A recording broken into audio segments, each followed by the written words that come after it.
Bueno, muy buenos días a todos los puntos. Los tengo silenciados, así que para poder llevar mejor la exposición, así que bueno, sé que no me pueden contestar del otro lado, pero bueno, queríamos agradecerles como siempre la convocatoria y el estar presente en este ciclo de Cedronar. Hoy para los que ya el año pasado estuvieron, contamos de nuevo con Alejandro Gregori, psicólogo, operador socioterapéutico en familia, que tiene muchísimos años de experiencia en lo que es consumos problemáticos, trabajó en Cedronar, trabaja actualmente ahí, y nos va a dar un tema que es para todos, ¿no? Si bien está orientado, es sobre las nociones de toxicología para técnicos de APS, la idea es que concientizarnos sobre qué efectos provoca esta sustancia y concientizar a todos, a trabajadores sociales, a los psicólogos, al personal de salud, a los que trabajamos para que tengamos en cuenta cuáles son los efectos que va a provocar la sustancia. El año pasado él hizo un recorrido sobre los paradigmas donde se paran, ¿no?, para abordar los consumos problemáticos, y hoy le pone este valor agregado, así que bueno, muchísimas gracias Alejandro siempre por venir. Luego de la exposición vamos a tener unos 45 minutos de exposición y vamos a tener luego, como les digo siempre, el intercambio, donde ahí sí les voy a activar los micrófonos. Muchísimas gracias. Gracias a vos, Mariana. Buenos días. Bueno, sí, la vez pasada, buenos días a todos y todas. La vez pasada habíamos estado viendo paradigmas y modelos y habíamos tomado como un desafío el poder ubicarnos en un nuevo paradigma, que era el paradigma de la complejidad, y abordar esta cuestión de los consumos problemáticos. Fíjate que cuando uno va enunciando, también va mostrando en qué paradigma está parado. No es lo mismo decir adicciones, o decir drogas, o decir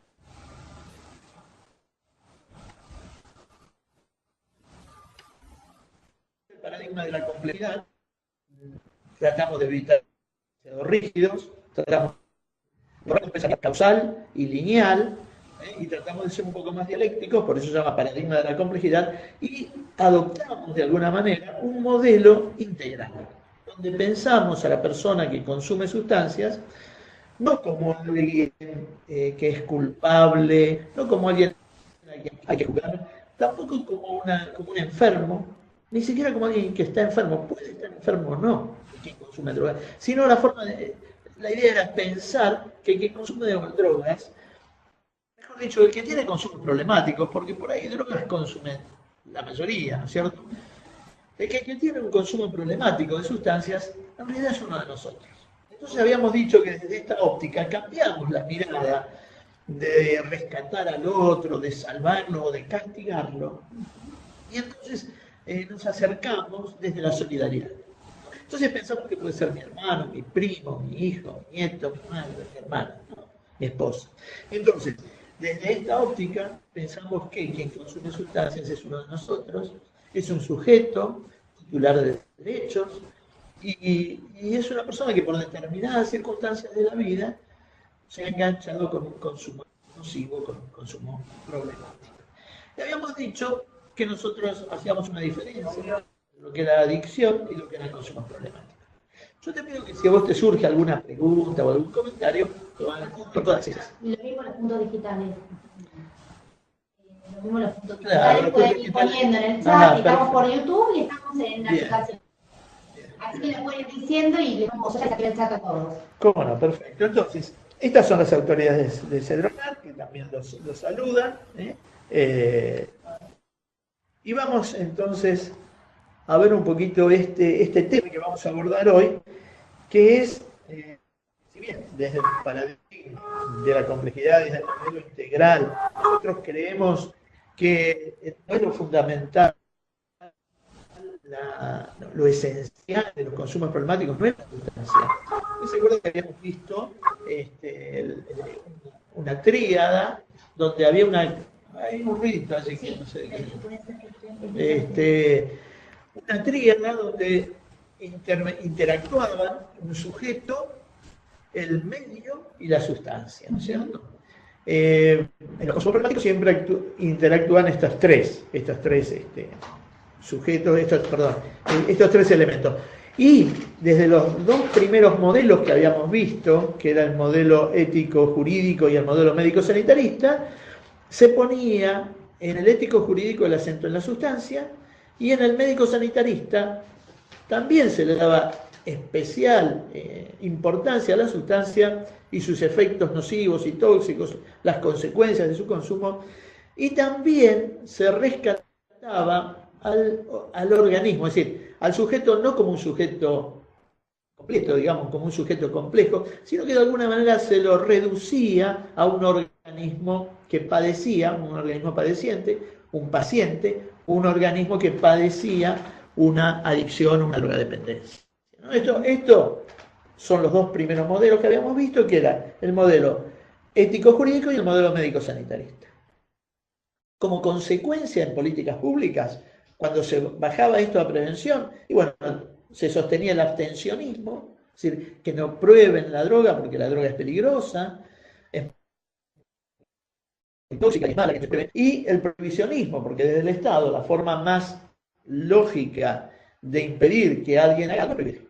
Entonces, de estos dos modelos se desprendía el modelo abstencionista, prohibicionista. No consuma, y entonces para que no consuma se prohíben determinadas sustancias, las cuales se las considera más peligrosas, más adictivas o más tóxicas. Nosotros intentamos corrernos de ese lugar. A estos dos modelos le sucedieron, hemos dicho que le sucedieron otros dos modelos diferentes. Primero el modelo psicosocial, que ponía el acento en lo microsocial, en la familia, en el desarrollo emotivo, emocional y psicológico de las personas. Ya no se lo considera tanto en este modelo psicosocial como un enfermo, sino como una persona que tiene trastornos psicológicos, ¿no? Y entonces se requiere de un abordaje, ya se habla de un abordaje interdisciplinario, se considera que la familia no lo supo respetar y contener lo suficiente, que no era una familia funcional, se decía en ese momento, y que entonces, para hacer prevención, lo mejor era trabajar con la familia, y ahí es cuando habían surgido en nuestro país todo lo que tiene que ver con escuela para padres, ¿no?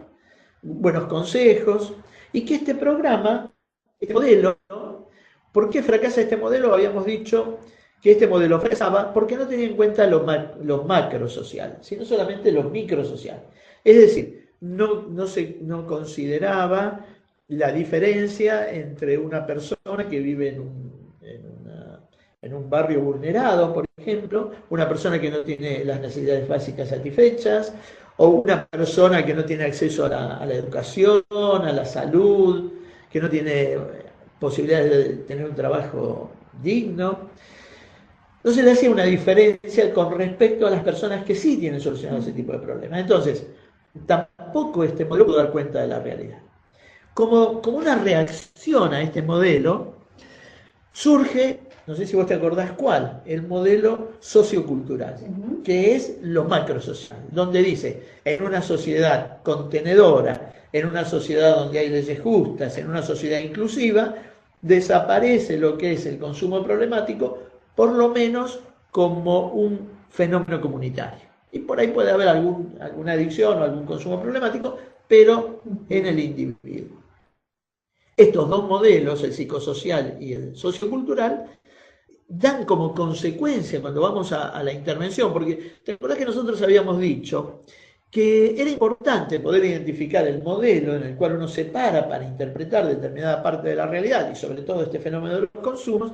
Era importante porque de acuerdo a desde dónde vos mires y cómo abordes esa realidad, va a modificarse tu intervención.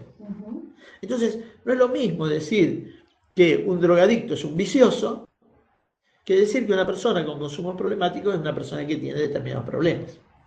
Así que bueno, es fundamental, nunca es inocente la interpretación de la realidad o el modelo donde nos paramos. Y es importante ser consciente de dónde estamos hablando y además poder tener una mirada crítica sobre los discursos que se escuchan, porque inclusive hay muchos expertos que están en otro modelo, que están en un paradigma anterior, o que sostienen por determinadas causas otra forma de intervención, donde por ahí se puede ver, por ejemplo, el prohibicionismo, o más que el prohibicionismo, por ejemplo, las internaciones compulsivas, que son contra la voluntad de la persona, ¿no? Internaciones forzadas.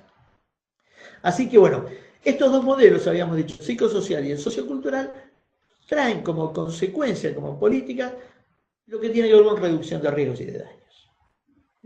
Es decir, tratar de mejorar la calidad de vida de la persona que tiene consumos problemáticos y de alguna manera, pensándolo como un sujeto de derechos, ir dándole elementos o respondiendo a la demanda parcial de tratamiento que pueda hacer esta persona. ¿Qué quiero decir? Que si una persona, desde un modelo abstencionista, viene a decir que está consumiendo mucho y que quisiera consumir menos, desde el modelo abstencionista, ¿qué le diríamos? Le diríamos, no, vos tenés que decidir dejar de consumir. Hasta que vos no decidas dejar de consumir, entonces yo no te puedo ayudar. Primero ponete de acuerdo si querés dejar de consumir o no. En cambio, desde el modelo de reducción de riesgos y de daños, no es que no querramos que la persona haga un tratamiento de deshabituación. Sí, pero no lo forzamos y no prescribimos que para empezar el tratamiento tiene que dejar de consumir, porque si a mí una persona viene y me dice, mirá, yo querría consumir menos, yo desde el modelo de reducción de riesgos y de daños respondo a esa demanda. Es como una demanda parcial. No es o sea, hay un cierto temor a la abstinencia y hay una demanda parcial. Entonces, bueno, la pregunta desde el modelo de reducción de riesgos y daños sería, ¿por qué? ¿No? ¿Pensás que esto te va a traer algún beneficio, consumir menos? Y empezar a trabajar esa demanda y empezar a responder a esa demanda. Tratar de que esta persona pueda ejercer determinada responsabilidad sobre sí mismo y empezar a trabajar con la posibilidad de que consuma menos, no que deje de consumir. ¿Se entiende lo que...? Sí, que consuma, o sea, es reducirle, que es algo raro, ¿no? Porque uno piensa en sacarlo de todo, ¿no? En la reducción. Eso es lo que nos surge, ¿no? Lo que nos surge por nuestra angustia. Viste que dicen que los consumos problemáticos y sobre todo el consumo compulsivo, la adicción, se sostiene en la indiferencia del que consume, ¿no? El que consume se mete una sustancia y dice que está todo bien, ¿no es cierto? O sea, por eso se dice, la sustancia de alguna manera es una prótesis que ayuda a la persona a soportar la realidad que le toca vivir. Entonces es eficaz como objeto de consumo. Decimos que la adicción se sostiene en la indiferencia del que consume, pero en la angustia del que convive. Y entonces, cuando viene una demanda parcial, uno lo que quiere hacer es que esa persona deje de consumir. Pero el consejo, o sea, la indicación sería no forzar a que deje de consumir, sino ir paso a paso respondiendo y trabajando esas demandas parciales. Yo hice este repaso a pedido tuyo, porque vos me habías dicho que hago. Claro. Y justamente hoy nos vamos a centrar en la sustancia. Esto implica un riesgo, porque nosotros decimos, en realidad de esa tríada, el sujeto sería lo más importante, para hablar en general, y el medio ambiente. En realidad, entre sujeto, medio ambiente y sustancia, los más importantes son los vínculos y las relaciones que se establecen dinámicamente entre estos tres actores. De todos modos, dependerá el caso por caso o el momento del abordaje donde vamos a poner el acento. Sin embargo, en general podemos decir que lo más importante es el sujeto y el medio en el cual se desarrolla. Ahora, decimos que lo menos importante entonces sería la sustancia. ¿Por qué? Porque la sustancia es reemplazable y porque además hay determinados consumos problemáticos donde no hay sustancia.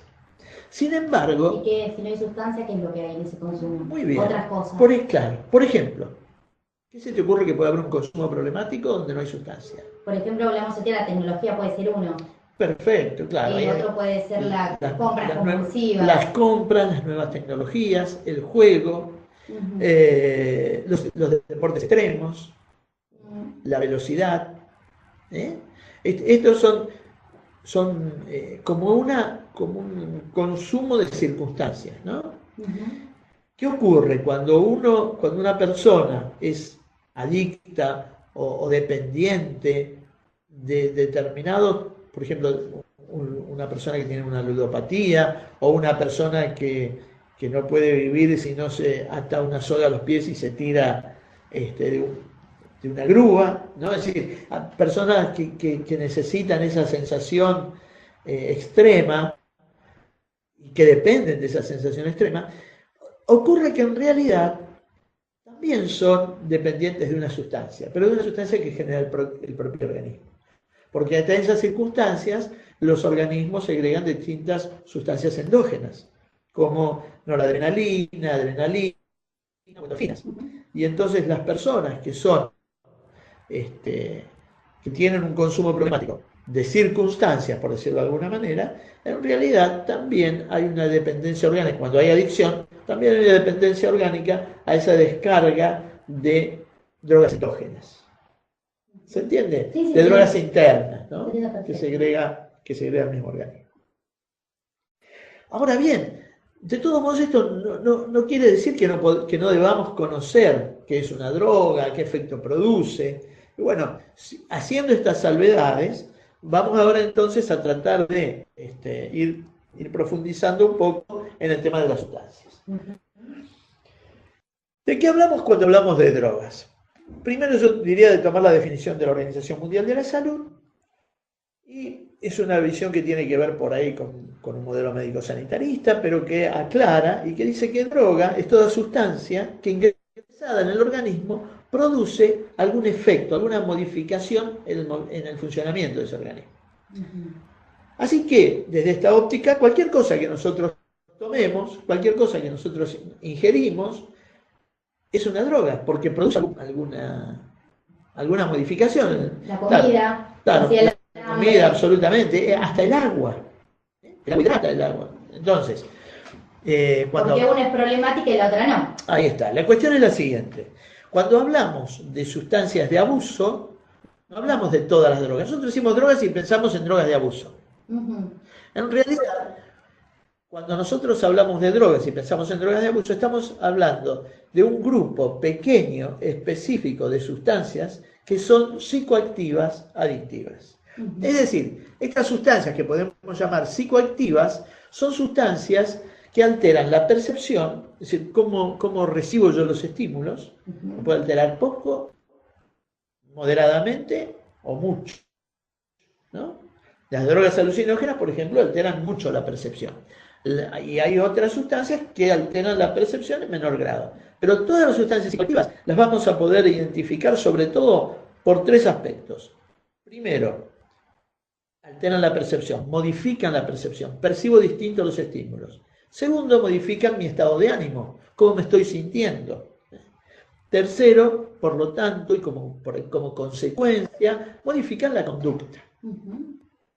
Yo voy a tener modificaciones en mi conducta.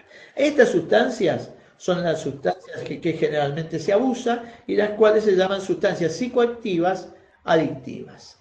Y no tiene demasiada importancia si son sustancias legales o sustancias ilícitas. Si son sustancias legales o sustancias prohibidas.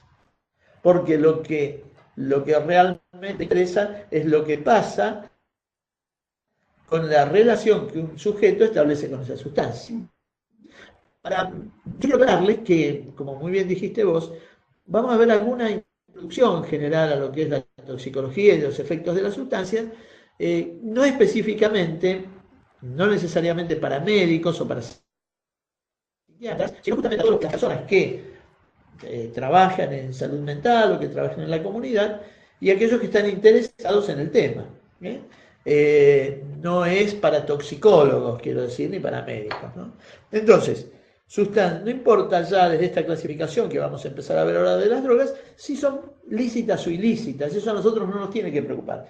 Nos tiene que preocupar el efecto que causan. Recordemos que estas sustancias actúan siempre a nivel del sistema nervioso central, a nivel de neurotransmisores.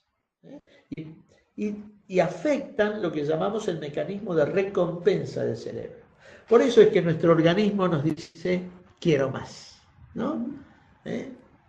Entre otras cosas, porque también tenemos que tener otras cosas. Las sustancias, entonces, decíamos que producen algunos trastornos específicos que por ahí conviene que los tengamos en cuenta. Para esto vamos a mencionar brevemente que el uso crónico de las sustancias psicoactivas produce tolerancia. ¿Qué es la tolerancia? Lo que vulgarmente se llama acostumbramiento. Es decir, que una persona cada vez requiere de mayor dosis de esa sustancia, cualquiera sea, para conseguir el mismo efecto. Un ejemplo, una persona toma por primera vez un vasito de vino y anda alegre, anda diciendo tonterías, se ríe por cualquier cosa. Entonces, ¿qué le pasa a fulanita? ¿Qué le pasa a fulanita? No, dice que no está acostumbrado a tomar un vasito de vino, ¿no es cierto? Es decir, tiene una sensación particular causada por esa sustancia. Luego, cuando uno aprende a tomar, cuando desarrolla una cultura alcohólica, cuando se acostumbra a beber, cuando sabe beber, en realidad lo que hace es desarrollar tolerancia. Nosotros le decimos de muchas maneras, que son esas frases que yo utilicé, pero en realidad lo que hace es que desarrollamos tolerancia. Y entonces, la misma persona que con ese vasito de vino andaba alegre, entre comillas, bueno, esa persona a lo mejor se toma tranquilamente una botella de 3/4 de vino tinto, por ejemplo, y no le causa el mismo efecto, ¿no? No le ocurre el mismo efecto. ¿Eso a qué se debe? A que se desarrolla tolerancia. El alcohol, por ejemplo, que es una droga lícita, aceptada socialmente, que tiene... muchas veces no se la considera droga, y sin embargo es una droga que genera rápidamente tolerancia y que es una droga altamente adictiva. Es más, la mayoría de las personas en nuestro país que tienen algún consumo problemático, es decir, por decirlo de otra manera, la mayor parte de los consumidores problemáticos en nuestro país tienen problemas con el alcohol. Es decir, las drogas que más se abusan son del alcohol, los psicofármacos y el tabaco en la Argentina. Es decir, que son 3 drogas legales. Y luego viene la marihuana y otras drogas prohibidas. Así que la posibilidad de tener consumos problemáticos con este tipo de sustancias no tiene nada que ver con que sea legal o con que sea una sustancia prohibida. Entonces decimos que el consumo crónico de las sustancias de abuso produce tolerancia en todas las personas. Tener en cuenta que el alcohol rápidamente genera tolerancia. La abstinencia, muchas veces se dice está abstinente. La abstinencia quiere decir no consumir. Eso es abstinencia. Abstinencia es abstenerse, no consumir, ¿no? Ahora, cuando hablamos de síndrome de abstinencia, síndrome es conjunto de signos y de síntomas, cosas que pasan. Signos es aquello que se puede medir, por ejemplo, la temperatura, la presión arterial. Y síntoma es lo que uno siente, que no se puede medir. Náuseas, mareos, eso no se puede medir. Entonces, el síndrome de abstinencia es un conjunto de signos y de síntomas que son desagradables y adversos y que pueden ser de menor o mayor gravedad cuando se corta el suministro o el consumo de una sustancia. Es decir, cuando baja la concentración del principio activo en el organismo, entonces aparece el síndrome de abstinencia. La intoxicación aguda es generalmente, siempre que una persona consume una sustancia buscando un efecto generalmente placentero, la persona está en una intoxicación aguda, que puede o no ser grave. La intoxicación aguda puede ser puede causar los efectos esperados por quien la consume, que generalmente son placenteros, o puede ser que sea una sobredosis, o sea, que la persona haya ingerido, también es una intoxicación aguda, haya ingerido más de la dosis que pensaba que necesitaba para lograr experimentar determinados efectos. ¿Se entiende esto? Sí, entiendo perfecto. Entonces, cuando una persona toma más de la dosis para lograr esos efectos, esa es la sobredosis, que es una intoxicación aguda y que puede ser más o menos grave. Y que generalmente, o siempre, esa intoxicación aguda es accidental, no es buscada. La intoxicación aguda para buscar el efecto placentero es algo buscado. Ahora, la intoxicación por sobredosis es accidental. Y requiere generalmente de la intervención del equipo médico, del equipo de salud. Bueno, nosotros hablamos de consumos problemáticos y de consumos no problemáticos. Ahora, no toda persona que consume sustancias es adicto. No toda persona que tiene consumo problemático de sustancias desarrolla una adicción, no necesariamente. Entonces, ¿cuándo hay adicción? Adicción, según los manuales internacionales, aparece la adicción cuando hay un patrón desadaptativo de consumo compulsivo. Un galimatías. Bastante complicada la definición. Pero podemos decir que hay adicción cuando hay un patrón de consumo compulsivo. ¿Qué es compulsivo? Compulsivo es lo que no se hace por voluntad propia. Compulsivo es lo involuntario es lo compulsivo. Todos nosotros tenemos conductas que son voluntarias, hacemos cosas que decidimos hacer y entonces las hacemos, o cosas que debemos hacer por obligación. Y si yo la puedo hacer voluntariamente, que sea por obligación, o puedo negarme a hacerla y me obligan a hacerla. Cuando alguien me obliga a hacer algo contra mi voluntad, eso es compulsivo. Entonces, ¿cuándo hay adicción? Solamente hay adicción en aquellos casos que la persona no quiere consumir, pero no puede parar. Y entonces le preguntamos, ¿por qué no dejas de consumir?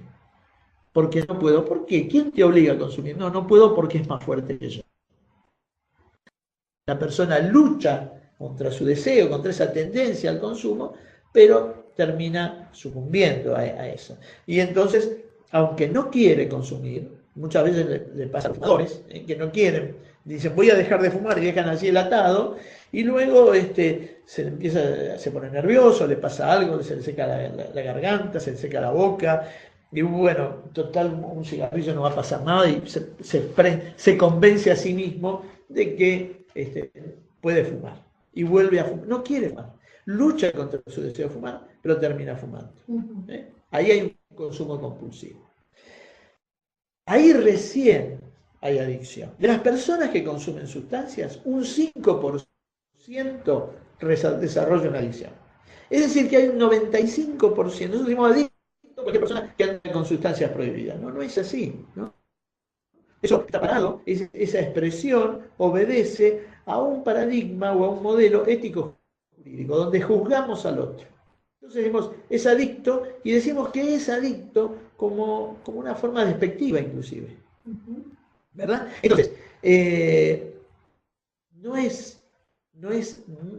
también el desafío sería pensar que esa persona no es adicta, sino que está atravesando una adicción.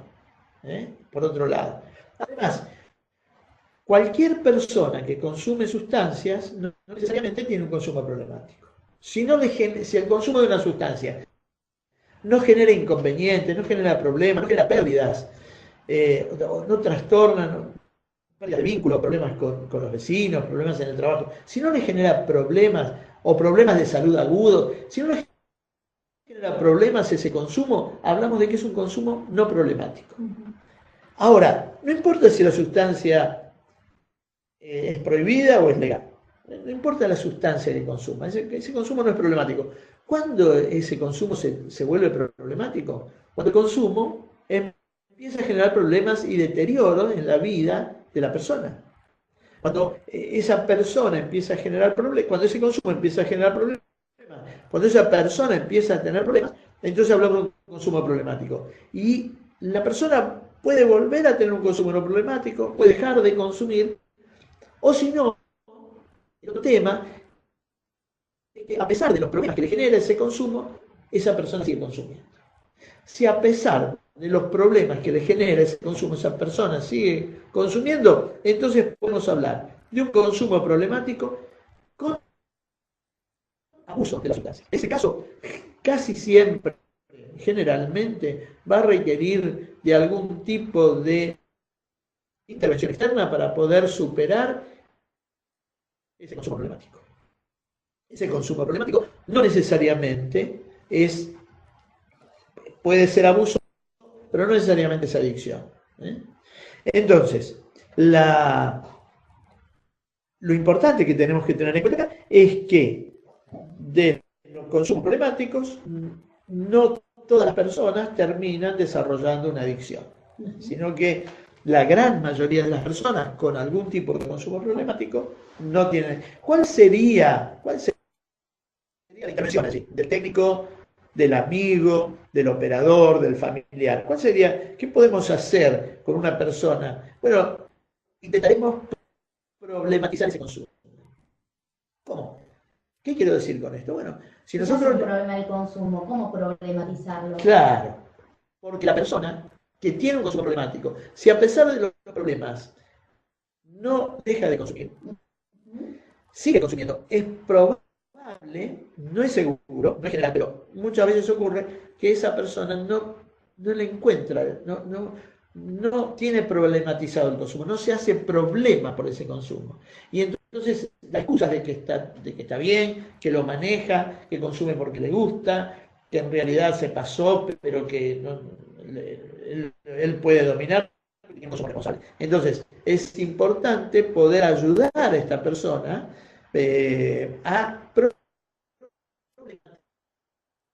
ese consumo, darle pautas y cada vez que surja de esta persona consumo, una pregunta respecto al consumo, entonces apoyarnos en esa pregunta y tratar de desarrollar este cuestionamiento propio de la persona, porque la que va a tomar la decisión y la que se va a recuperar es la persona que tiene el consumo problemático. No es que nosotros vamos a curar a un otro, sino que nosotros vamos a acompañar decisiones más o menos saludables y este proceso de recuperación que va a estar en manos del sujeto que consume. Entonces es importante observar las dudas y podríamos decir, intentar que esta persona se pueda hacer alguna pregunta sobre ese consumo. Que no viva solamente en el consumo, sino que pueda preguntarse. Podríamos decir que un primer paso sería que la persona logre neurotizar ese consumo. Neurotizar es dudar, preguntarse, arrepentirse, todas estas cuestiones que surgen, cuestiones de la vida cotidiana, no solamente con el consumo. Viste que uno generalmente duda y le parece que no sabe por dónde tomar. Bueno, estas son actitudes de alguna manera con rasgos neuróticos. Entonces, neurotizar ese consumo sería el primer paso para que la persona pueda ir superando un consumo problemático. Así que, bueno, ya vimos que hay adicción sin drogas, y la pregunta sería entonces, ¿por qué hay drogas de las que se abusa? Bien, tenemos que las drogas de abuso psicoactivas producen en las personas, decíamos, cambios en la percepción, el estado de ánimo y la conducta. Y de acuerdo a lo producido en el sistema nervioso central, las personas que consumen experimentan diferentes sensaciones, emociones, diferentes estados de ánimo. Entonces, de acuerdo al efecto principal de las sustancias, hay clasificaciones de estas sustancias. Quiero decir efecto principal, porque no vamos a tener en cuenta los efectos secundarios. En esta clase no vamos a tener en cuenta el efecto placebo, ¿no? Porque toda sustancia tiene dos efectos muy importantes. Lo que podríamos llamar el efecto químico farmacológico, que es lo que la sustancia produce en el organismo, y lo que podríamos llamar el efecto placebo. El efecto placebo es lo que la persona, el sujeto, espera que le cause esa sustancia. ¿Cómo quiero yo que me pegue? Digamos, ¿no? Es decir, bueno, ¿qué espero experimentar al consumir esa sustancia? Entonces, si me quiero tomar un vino para irme a dormir, ese vino me va a dar sueño. Y si me quiero tomar un vino para seguir bailando y contando cuentos, ese vino me va a despertar. ¿Qué pasa? Por un lado, hay un efecto químico farmacológico del alcohol que es depresor. Pero por otro lado, con la misma categoría, está lo que el organismo hace. Es decir, este efecto placebo, lo que yo espero que me cause esa sustancia. Entonces, una persona que come un asado y después se quiere dormir un siestón, se va a dormir. Y la misma persona del casamiento de la sobrina, por ejemplo, tenían alucinógenas. Siempre consideramos a los cannabinoides. ¿Qué son los cannabinoides? La marihuana.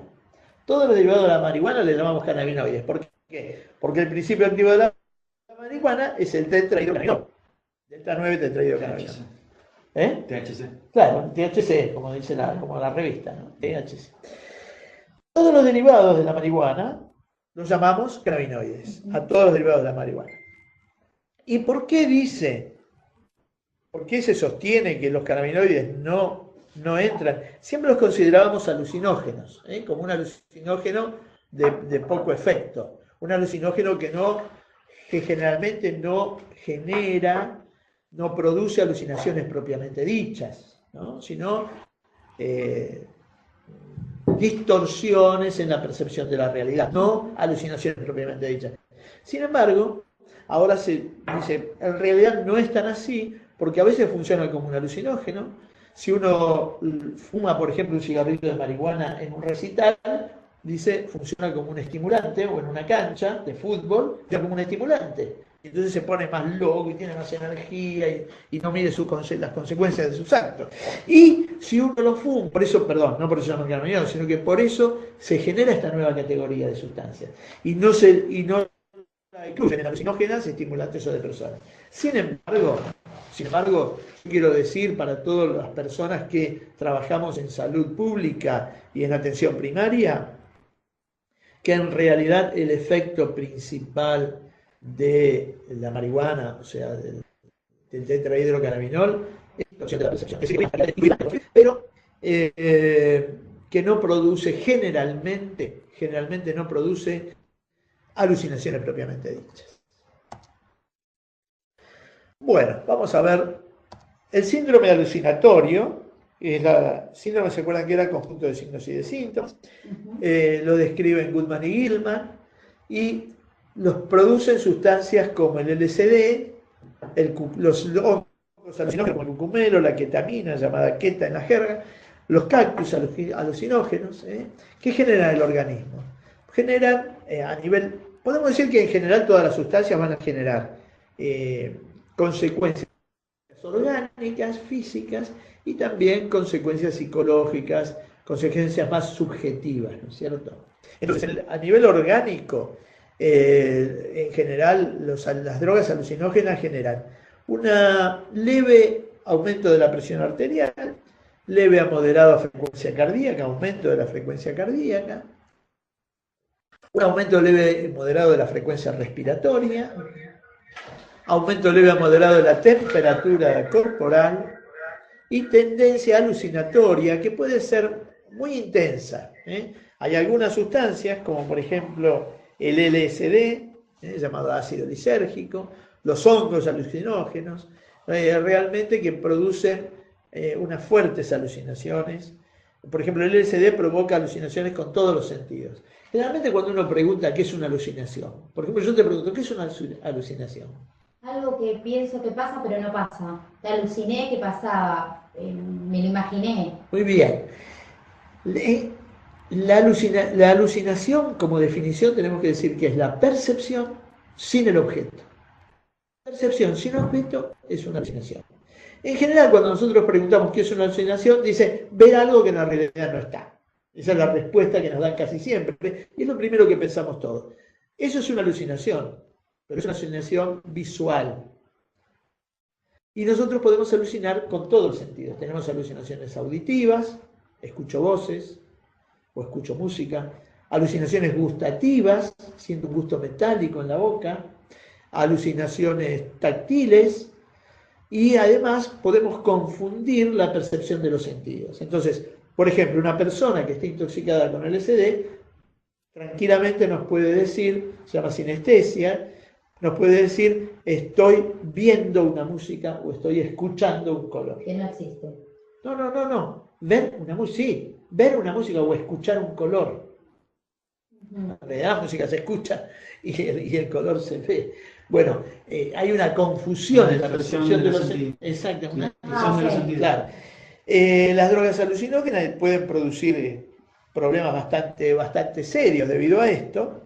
Además, por ejemplo, ocurre que las personas que se intoxican con ácido lisérgico, con LSD, sienten muchas veces sentimientos de despersonalización, de extrañeza, sienten que su cuerpo se diluye, o muchas veces, y es muy frecuente, el creer que la persona puede flotar. Mira. Claro, esto vos sabés que ha producido suicidios accidentales. ¿Cómo es esto de suicidio accidental? Bueno, por ejemplo, una persona está en un tercer piso, hace mucho calor, abre la ventana y se cree que puede flotar, sale a flotar un Ay, ratito, Dios. Sí, chao.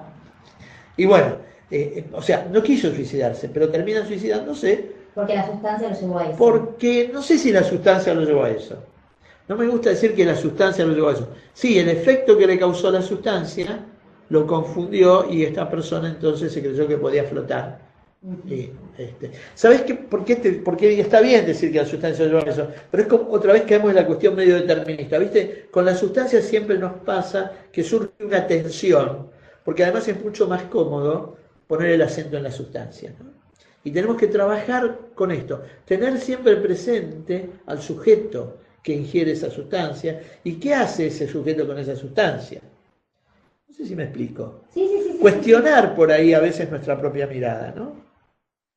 Bueno, las drogas alucinógenas entonces tienen una alta probabilidad de flashback. ¿Qué es flashback? Ya se nos está terminando el tiempo, yo recién empiezo. A ver, estamos, ya te digo. Flashback. Sí, nos quedan 10, 15 minutos. Pero bueno. Flashback es experimentar una sensación de intoxicación aguda con una sustancia después de mucho tiempo de haber consumido la última dosis. Por ejemplo, cuando una persona consume ácido lisérgico, una sustancia altamente LSD, una sustancia que en realidad, se le denomina ácido lisérgico, pero el nombre es otro, ¿no es cierto? LSD, que es una sustancia altamente alucinógena, y por ahí cree que hay un elefante rosa en ese lugar. ¿Lo ves? No, decime que no, menos mal. Bueno, el flashback es que después de a veces 6 meses o un año de haber consumido la última pepa, la última dosis de LSD, esa persona vuelve a sentirse intoxicado. Que no quiere decir que vuelva a ver el mismo elefante rosa, puede tener otro tipo de alucinaciones, pero como si recién hubiera consumido la sustancia.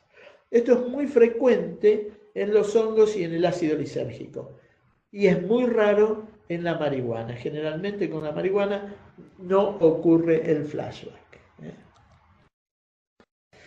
Como tiene baja dependencia orgánica, entonces en general no encontramos sobredosis y el síndrome de abstinencia es bastante, no afecta a la salud, digamos, ¿no es cierto? El síndrome de abstinencia es leve.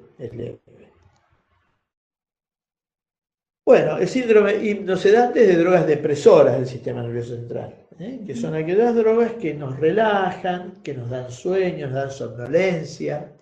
Son todos los calmantes menores, los calmantes de los nervios, los que nos ayudan, las pastillas que nos ayudan a dormir.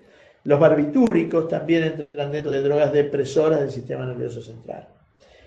El alcohol, habíamos dicho que era depresor del sistema nervioso central. ¿Estamos de acuerdo con que era depresor? No sé ahora. Claro. Siempre es depresor del sistema nervioso central. Lo que pasa, a mí, por ejemplo, me contaron, ojo, que cuando uno empieza a tomar se pone alegre, ¿no? Sí. Se pone más conversador, alegre, ¿no? ¿Qué ocurre? Entonces, ¿cómo? Si es depresor, me tiene que relajar, que dar sueño, que dar somnolencia. ¿Cómo es que Porque lo primero que deprime el alcohol es la corteza. Empieza a trabajar por la corteza y la corteza es lo que nos contiene, ¿no? Lo que es como un depresor natural, por decirlo de alguna manera. Y entonces al deprimir el depresor, al deprimir lo que nos contiene, nosotros nos sentimos como liberados, ¿no? Un psicoanalista decía que el superyo desaparecen. Por eso había un psicoanalista que decía que el superyo es soluble en alcohol. El deberismo, nuestros padres introyectados, lo que se debe hacer, todo ese control se disuelve en el alcohol. ¿Por qué? Bueno, porque el alcohol lo primero que deprime es las neuronas de la corteza cerebral. Y entonces, aunque trabaja como depresor, la persona se siente estimulada. Por eso al principio pareciera que tiene un efecto depresor. Yo lo que quiero aclarar es que las drogas depresoras del sistema nervioso central son drogas, como su nombre lo indica, depresoras, pero no son drogas necesariamente deprimentes. La persona no necesariamente se tiene que sentir deprimida. Son drogas que deprimen el sistema nervioso central. ¿Alguna pregunta? No, pero ahora se continúa. Estas sustancias lo que hacen es disminución de la presión arterial, de la frecuencia cardíaca, de la frecuencia respiratoria y disminución de la temperatura corporal que llamamos hipotermia. También disminuyen significativamente los reflejos. Hay una tendencia al sueño y eventualmente al coma. Hay una ralentización de los reflejos. Las conductas reflejas son las conductas que no pasan por el cerebro, por una decisión consciente, no por el cerebro, que no pasan por una decisión consciente. Por ejemplo, cuando uno aprende a manejar, no maneja en forma refleja, sino que piensa, uy, tengo que frenar. ¿Dónde era la primera? ¿Con qué pie frenar? ¿En el medio, en el freno o en la izquierda? Piensa y después actúa. Una vez que uno aprende a manejar, incorpora esa conducta y ya se maneja en forma refleja. Entonces nosotros vamos manejando, si en aquel momento nos dicen frenar, nos abatatamos. ¿Por qué? Porque tenemos que pensar. Ahora vamos manejando y se cruza un perro y frené, ni me di cuenta. Parece que el pie hubiera frenado solo. Eso es una conducta refleja. Los reflejos se ralentizan con las drogas depresoras del sistema nervioso central. Por eso los medicamentos como las benzodiazepinas dicen en el prospecto que la persona que está bajo con esas sustancias, no en abuso de sustancias, no en automedicación, sino que dice, si está en tratamiento con estas sustancias, no maneje máquinas peligrosas ni conduzca vehículos, ni conduzca. ¿Por qué? Porque ralentiza, exactamente. Entonces, otra cosa que hace es altera la psicomotricidad fina. ¿Qué será alterar la psicomotricidad fina? Que una persona no puede enhebrar una aguja, por ejemplo. Aquellas actividades que requieren de precisión, la persona se vuelve incapaz de realizarlas, por justamente el efecto de estas sustancias. Luego, a medida que va incrementándose la intoxicación, aparece la torpeza en los movimientos. La persona calcula mal, se lleva por delante cosas, quiere apoyar el codo y se desaba. O sea, toda esta torpeza en los movimientos es consecuencia también de la intoxicación con depresores del sistema nervioso. Y luego hay una desarticulación en las palabras, el hablar farfullante. Se me patina la lengua, dicen, ¿no es cierto? Se me lengua la patina. Bueno, es el hablar farfullante típico del ebrio. Hay una pérdida de equilibrio que va en aumento y luego hay también se le dice andar cerebeloso, considerando que el cerebelo es el órgano del equilibrio de las personas. Esto se agrava, se va incrementando, se va agudizando y la persona termina no pudiendo estar de pie, no pudiendo sostener la marcha y se cae. Esto se denomina ataxia. Puede o no aparecer diplopía, que es visión doble.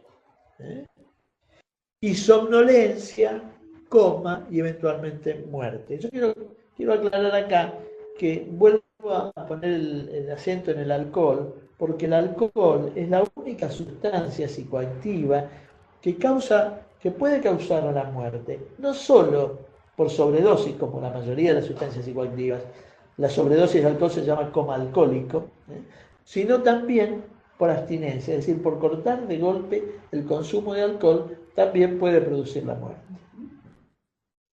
Y el síndrome de abstinencia más grave del alcoholismo es el delirium tremens.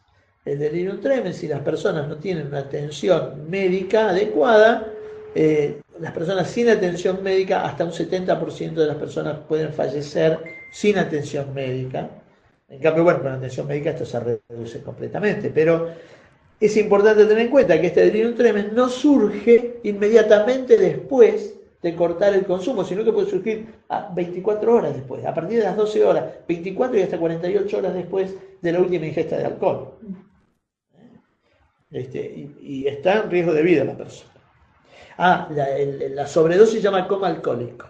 Y la abstinencia, la muerte por abstinencia, generalmente deviene a partir del delirium tremens. Bueno, luego seguimos con los depresores y debemos mencionar que la asociación de alcohol con pastillas constituye muchas veces la llamada jarra loca que se utiliza en las fiestas, que utilizan los jóvenes y los adolescentes. Produce efectos muy graves en el funcionamiento del sistema nervioso central y pueden producir la muerte. En realidad se puede producir la muerte por depresión respiratoria, puede producir la muerte por diferentes motivos, no solo por depresión respiratoria. Generalmente la jarra loca lo que pasa es que se le suman depresores, las pastillas del abuelo, como se llama ese conjunto, ¿no? Sí. Se le suma lo que se encuentra en el botiquín, le ponen las pastillas del abuelo al cóctel ese que hacen, mezcla de bebidas, generalmente de bebidas dulces y coloridas. Y esto acrecienta el riesgo de coma alcohólico, de muerte por depresión. Así que es peligroso, pero también es muy peligroso ingerir los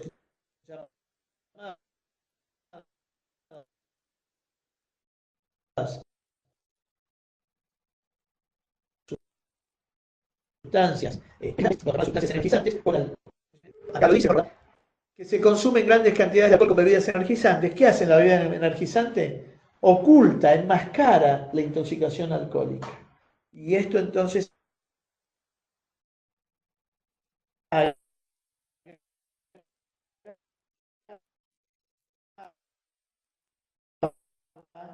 y genera cuadros de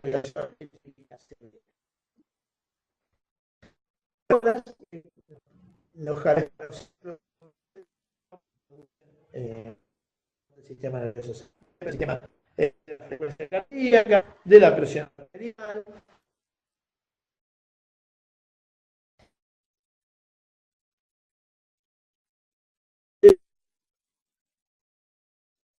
de la y la temperatura corporal, especial sueño.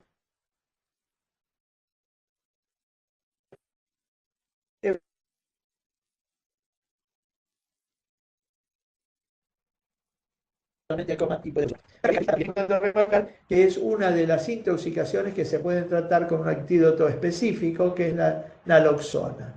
También se utilizan para los opiáceos, se utiliza el tratamiento de sustitución.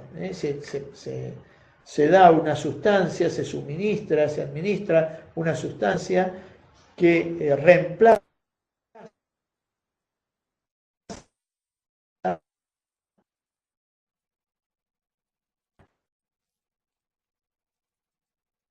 la sustancia opioide utilizada, o el opiáceo, en el hospital como un fármaco de sustitución, un tratamiento de sustitución. Se ingiere por vía oral y la ventaja que tiene es que la vida media del efecto que causa dura 24 horas. Entonces la persona que consume, que va al hospital a la mañana a tomar su metadona, puede tener una vida social, comunitaria normal, sostener un trabajo, que mientras que consume un opioide no puede, porque... Acá me preguntaba justamente un punto sí, con esto. Sí. Decía si uno puede pilotear de alguna manera los efectos que produce. Si una persona lo puede estar consumiendo y no nos podemos dar cuenta. O sea, vos decís que tienen ciertas características, pero existe el que puede mentir y lo está y que alguien que no te des cuenta. Sí, puede ser. Hay que ver también, tiene mucho que, como una persona con poca experiencia, con una persona que no sabe y no nos damos cuenta. Es decir, si no estamos experimentados en el tema, si no tenemos una cierta preparación o cierta ejercitación, y nos puede pasar inadvertido. Podemos notar algo raro, pero nos puede pasar inadvertido. No podemos creer que está tomando mucho y está consumiendo un opioide o alguna sustancia, se está medicando además con alguna sustancia depresora. Por ahí lo más importante es alojarlo, escucharlo, corrámonos de este lugar de detectives médicos, especialistas, que queremos ver si tiene los ojos inyectados, claro, si es la pupila puntiforme o si tiene midriasis para saber, no, lo mejor de todo es establecer un buen vínculo de comunicación, tratar de observarlo, tratar de reconocerlo como persona y ver qué es lo que le está pasando, ¿no? Yo creo que el camino es ese. Lo demás, esto que estamos viendo ahora, yo diría que lo demás es lo de menos, ¿eh? Es bueno tenerlo en cuenta, es bueno saberlo, ¿no? El conocimiento es útil, sobre todo en determinadas circunstancias nos puede ser muy útil, pero pensemos que lo más importante es revalorizar el sujeto y el vínculo con ese sujeto, que repito, es uno de nosotros y que está con algún tipo de problemas de consumo, ¿eh? Bueno, los estimulantes del sistema nervioso central producen justamente el efecto contrario a los depresores. Si el depresor nos daba sueño, el estimulante nos despierta, aumenta la presión arterial, la frecuencia cardíaca, el ritmo respiratorio y puede generar excitación psicomotriz. Los estimulantes que exacerban el estado de vigilia, los estimulantes que nos hacen sentir una sensación de omnipotencia, y pueden generar el estado de excitación psicomotriz. Yo diría que por una intoxicación aguda o también por una abstinencia. El síndrome de abstinencia también puede aparecer con excitación psicomotriz. El cuadro de excitación psicomotriz es un cuadro que lo vemos muchas veces, pero no lo identificamos, ¿no? Es esa persona que tiene un andar errante, que no sabe lo que quiere, pero lo quiere ya, que está enojado, que se siente perseguido, que está molesto, una persona que no puede tener conciencia de la consecuencia de sus actos, no puede medir la consecuencia de sus actos. Esta persona va a requerir de una contención verbal en primera instancia para que pueda desescalar ese estado de excitación y de nerviosismo. Algo muy importante a tener en cuenta: estas personas que están intoxicadas con estimulantes, que están en un estado de excitación psicomotriz, tienen muy baja percepción del dolor y del cansancio. Entonces, estas son cuando un deportista se muere practicando un deporte por una sobreexigencia. Muchas veces dice, bueno, después se comprobó que estaba drogado. Sí, bueno, pero ¿de qué se murió? No se murió de droga, ¿de qué se murió? Bueno, se murió de un agotamiento físico, de un paro cardíaco por agotamiento físico. Lo que pasa es que él nunca se enteró, porque no pudo percibir las señales de cansancio y de dolor que le pasó al organismo. Por esto también, aparentemente, estas personas que están atravesando esta situación se sienten o aparecen con una fuerza sobrehumana. Una persona a lo mejor que es chiquito, flaquito, de pronto tiene una fuerza sobrehumana, no lo pueden sostener, vienen dos enfermeros grandotes, no los pueden sostener. ¿Por qué? No es que tenga más fuerza, sino que como está inhibido de poder tomar conciencia de las señales que le pasa al organismo, de dolor y de cansancio, le exige a su cuerpo toda la fuerza. Esto también pasa con las personas que en algún caso extremo, por ejemplo, una mamá que ve que un árbol aplasta a un nene, a su hijo, o algún hecho así, genera gran cantidad de adrenalina. La adrenalina es un estimulante endógeno, y entonces esa mamá, que es flaquita, que es chiquita, que no tiene fuerza, levanta el árbol. Y dice, ¿cómo esta mujer levantó el árbol? Bueno, por esa descarga de adrenalina, la adrenalina nos prepara para el estrés, nos prepara para la lucha y para la pelea. Es un estimulante del sistema nervioso central. Ese efecto que le causa la adrenalina en forma natural a la mamá ante esa situación, bueno, ese efecto es el que causan las drogas estimulantes, ese efecto es el que le está ocurriendo a la persona que está con un síndrome de excitación psicomotriz, en un estado de excitación psicomotriz. Entonces, lo primero de todo es poder tratar de captar la atención de esa persona, escucharla, hacerle preguntas y convencerla a esa persona de que lo que queremos es ayudarla. El objetivo, esto se llama contención verbal, y el objetivo de esta contención verbal es que esa persona pueda ir desescalando este estado de excitación. Yo dejaría acá Yo porque dejaría la ya contención, estamos- que es un buen tema Sí. como para tomar, a ver, Perfecto. de todo lo que hablaste y de los efectos que producen, como que un rol importante de los trabajadores es el tema de la contención Perfecto. y de la escucha, que me pareció súper interesante. La verdad que uno, a veces las personas que no consumen y demás, no suelen tener en cuenta todos esos efectos que pueda llegar a producir, o sea, no se lo imagina. Ah, claro. Y a veces es difícil ayudar cuando no te imaginas qué es lo que le está pasando a esa persona o qué efectos le produce o bajo qué circunstancias a través de haber consumido esas sustancias se encuentra. Claro. A veces es como muy difícil comprenderlo y está buenísimo hoy, como siempre, los temas que nos trajiste. Yo voy a abrir a los puntos digitales. Tengo acá Esperanza. Hola, Esperanza. Yo los voy activando el micrófono. Bueno, yo acá no los puedo ver, ¿no? Ahora ya voy a Bueno, contar no parte importa, no dos. importa, no tiene importancia. Tenemos Lobos. Hola, buen día. Hola, buen Buen día, día. ¿cómo están? Bien. Todo bien. Ay, no, estoy chiquitito, pero soy chiquitito. Ah, sí, sí, sí. Sí, ¿cómo estás? ¿Todo bien? Bueno, queríamos, contarnos qué te pareció, que ahí estabas escuchando tan atentamente.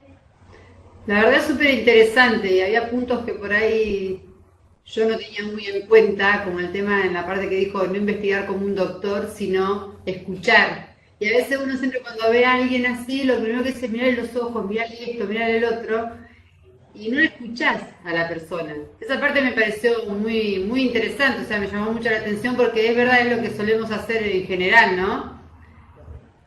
Tratar de Miramos qué hace el otro y no, o sea, estamos todos chusmeando. Mirá este Claro. que se drogó, mirá este. No, a ver cómo tiene los ojos, a ver cómo habla, sentir el aliento. Bueno, si eso es secundario a la atención y a la contención, está bien. Ahora, cuando eso se vuelve lo principal, entonces estamos parados en un paradigma equivocado, digo yo, ¿no? Estamos en el médico, entre el ético jurídico y el médico sanitarista. Entonces, pero nos han enseñado así, tampoco tenemos que ser muy severos con nosotros, sino bueno, a ver cómo desaprendemos eso. A ver cómo nos arriesgamos, porque el cambiar de modelo de paradigma implica un riesgo. Entonces, bueno, yo me voy a salir de este lugar seguro y voy a intentar otra cosa, a reconocer al otro como persona. Si secundariamente tengo en cuenta esos síntomas, no está mal. Y no. Ah, perfecto. Eso un poco. Gracias, estamos de acuerdo. Muchas gracias, Lobo. Sí, sí. Yo llevo por los puntos. Muchas Bueno. gracias por estar conectados. Gracias. No, de nada, gracias a ustedes. Vamos a Iberlucea. Ahí, no, Piedra Buena. Primero, Piedra Buena y tuvo micrófono. Hola, Piedra Buena. Punta. Está bajito, se escucha. Ahí, la punta. Hola, la punta. Tenemos Nazaret. Tenemos Esperanza. Nazaret, ¿nos ¿Es escucha? Cañada de Gómez? Cañada de Gómez. Nazaret, si se pueden acercar al micrófono, nos están viendo en el auditorio.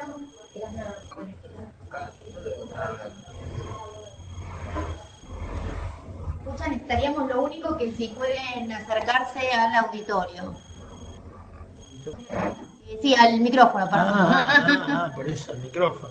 Quedó Sí, acá. me quedan como muy lejos. Estamos. Ahí Ahí, está. ahí lo veo, genial. Lo voy a poner. A ver, Gracias. vamos a Nazaret y los demás que se están mirando en el auditorio. Ah, mira, pero sí, necesito que. Lo escucho acá, no sé qué va a Claro, hacer. que alguien se acerque al micrófono. Yo lo tengo silenciado, porque tal vez soy yo. Voy a decirle que fue interesante la culpa. Los puntos.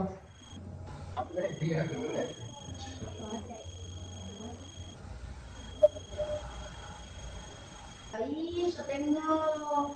Nazaret supuestamente está hablando, pero sabés que acá no se escucha, ¿eh? Qué lástima. Qué lástima, a ver si te podés. Es él el problema, porque al resto no se escucha, ¿no, Lobos? Sí, yo los escucho perfecto hoy. No, el problema es de Nazaret. de Nazaret. La punta me gustaría Muchas gracias, desear- porque Nazaret está trabajando en el tema, ¿viste? Me gustaría poder comunicarme con ellos. Sí, a ver, voy a ver si Nazaret lo puedo buscar, lo puedo llamar por el celular. Lo puedo llamar por el celular, aunque sea el coordinador. Ahora voy a buscar en el celular. Mientras tanto, la punta, ¿no? Que yo Claro, no sé pero con la punta otros, nosotros porque podemos si no llamar nos va aunque sea perdiendo el Nazaret. tiempo.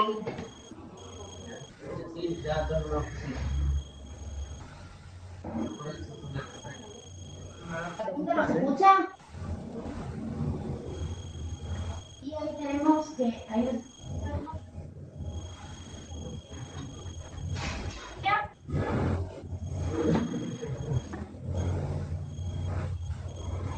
¿Se podrían acercar al micrófono? Lo único Así, estoy buscando acá.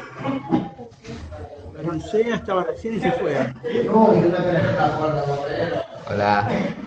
está.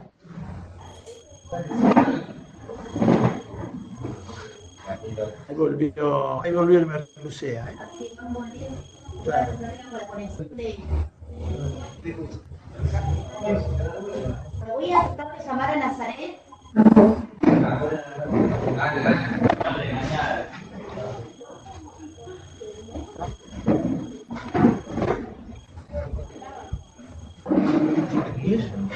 No, no escuchan, no te están diciendo. Desconecta. Pero no con nosotros, con el otro. Acá.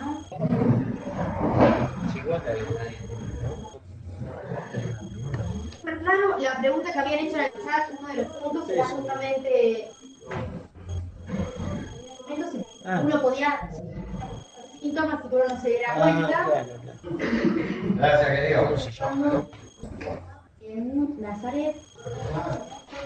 ¿Vos, Guille, tenés alguna... Mando a... Poner en altavoz. Centro.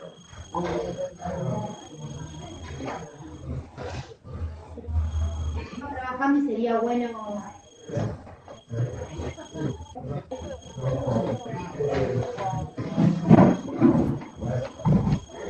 Bien, ya está.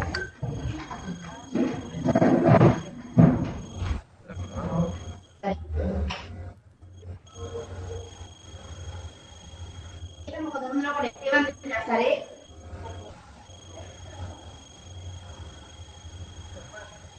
¿Piedra Buena nos escucha? Dice que sí, Merlucea. Y Lucía, ¿te puedes hablar y puedes acercarte al micrófono?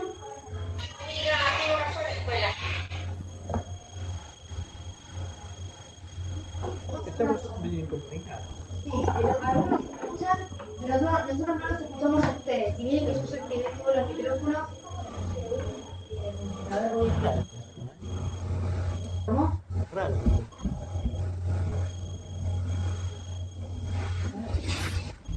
Se ha cancelado el silencio de su audio. Presione *6 para silenciar su audio. ¿Piedra Buena? ¿Bueno nos escucha? ¿Nos escucha tampoco? ¿Y la punta? A ver, la gente de la punta, ¿ahí nos ven? ¿La punta? Levante la mano si nos escuchan, Sí. perfecto.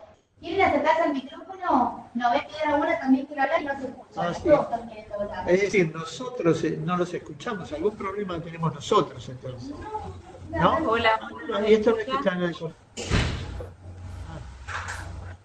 ¿Ahí? A ver, ahí se escucha el mundo. Si quieren ver Piedra Buena. Hola, hola. Hola. Ahí se escucha. ¿Se escucha bien? Sí, Sí. perfecto. Buen día, ¿cómo están? Buen día, bien. Bien. Es muy interesante el tema de hoy día en la videoconferencia. La verdad es que hemos anotado algunas conclusiones sobre el curso, así que si me permiten leerlo. Sí, cómo no. Escuchamos. La problemática de consumo se debe neurotizar para mejorar su bienestar y enfatizar en la construcción y sostenimiento a la persona desde el ámbito familiar. El efecto principal de sustancias adictivas afecta principalmente al sistema nervioso, que luego del sistema circulatorio es uno de los más importantes y el que debemos cuidar. Esto influye en el organismo en sí y en los órganos del cuerpo. Una persona adicta debe ser revalorizada, buscar una ayuda que le sirva a largo plazo y proyectar un futuro de vida que mejore su vínculo con sí mismo y con su entorno familiar y social.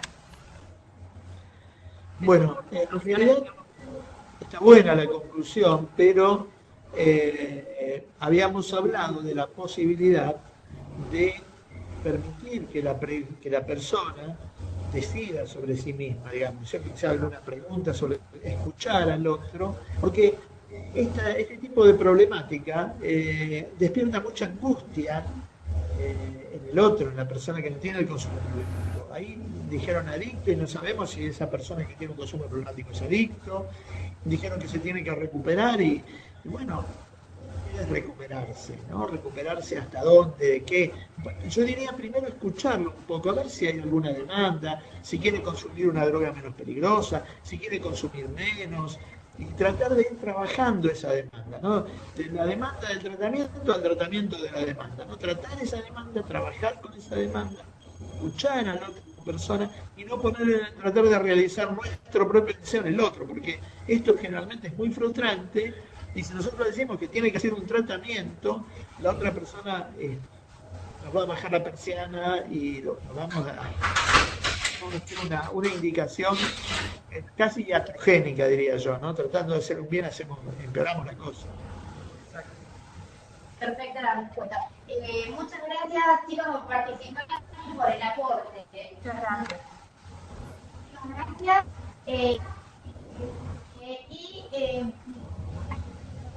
La musea pudimos hablar, con Nazaret, pudimos hablar que estuvieron trabajando, pero bueno, la idea es que todo el material que vos des quede en nuestro espacio del coordinador y que lo podamos seguir trabajando. Me voy a acercar acá porque no me ven de lejos. Bueno, muchas gracias Alejandro por venir y muchas gracias a todos ustedes por conectarse. Nos vemos entonces el jueves que viene con otro de los temas que es modelos. ¿Cuál es el próximo tema del jueves? Ahora bueno, van a decir el próximo, igualmente les va a llegar un flyer, así que bueno, los esperamos y bueno, muchas gracias por participar. Les mandamos un beso. Gracias Alejandro. Chao, no, gracias a ustedes. Hasta luego.